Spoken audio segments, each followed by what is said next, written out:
Guru Besar Hukum Universitas Jenderal Sudirman Hibnu Nugroho mengungkapkan kesalahan fatal sejak awal yang dilakukan istri Verdi Sambo Putri Chandrawati. Kesalahan fatal tersebut yakni Putri Chandrawati tak melakukan pembuktian. Pasalnya ketika berbicara hukum maka berbicara bukti. Hibnu menilai sulit untuk membuktikan dugaan kekerasan seksual yang diklaim Putri Chandrawati dilakukan oleh Brigadir J. Menurut Hibnu, jika pelecehan benar terjadi saat itu Putri seharusnya langsung melapor ke polisi sehingga pihak berwenang segera mencari bukti-bukti.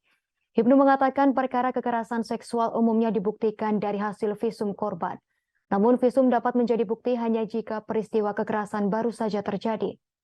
Sementara pada kasus Putri Chandrawati, kekerasan seksual diklaim terjadi pada 7 Juli 2022 sehingga visum tak mungkin lagi dilakukan. Menurut Hibnu, pengakuan Putri Chandrawati saja tak bisa menjadi bukti kekerasan seksual. Harus ada bukti lain yang memperkuat keterangan istri Verdi Sambo tersebut.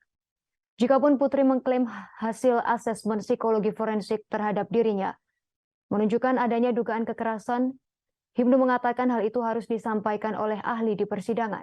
Nantinya majelis hakim akan menilai apakah keterangan ahli tersebut dapat dijadikan alat bukti atau tidak.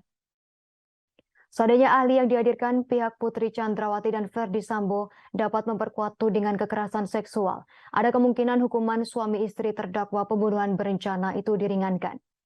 Ia memaparkan konstruksi pembunuhan terhadap Brigadir J sudah jelas hingga terkait perencanaannya. Namun menurut Hibnu motif pembunuhan masih menjadi tanda tanya. Meski demikian Hibnu sanksi klaim kekerasan seksual itu bisa terbukti.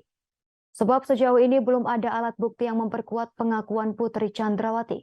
Sebaliknya, keterangan sejumlah ahli yang dihadirkan dalam persidangan beberapa waktu belakangan justru memojokkan posisi Putri dan Sambo. Ahli uji poligraf menyebut suami istri itu terindikasi berbohong saat memberikan keterangan tes kejujuran. Sementara ahli kriminologi menilai perkosaan yang diklaim Putri Chandrawati tak jelas. Pengakuan Putri akan kekerasan seksual yang belum diketahui kebenarannya, yang membuat Sambo marah hingga menyusun strategi untuk membunuh Brigadir Yosua.